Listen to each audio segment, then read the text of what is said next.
ਦੇ ਵਿੱਚ ਸਭ ਕੁਝ ਹੀ ਗਵਾਇਆ ਦਾ ਦਿਲ ਨਾ ਦੁਖਾਵੇ ਮੈਂ ਚਾਹੁੰਦਾ ਹਰ ਜਨਮ ਤੂੰ ਹੋਵੇਂ ਮੇਰੀ ਮਾਂ ਇਸ ਗੱਲ ਤੋਂ ਨਾ ਕਰ ਦਵੀਂ ਮੈਨੂੰ ਕਿਤੇ ਨਾ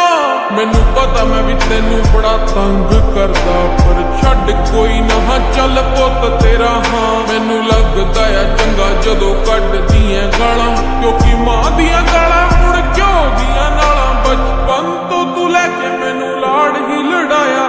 ਜੋ ਵੀ ਸੀ ਸਿਖਾਇਆ ਸਭ ਚੰਗੇ ਲਈ ਸਿਖਾਇਆ ਅੱਜ ਜੋ ਵੀ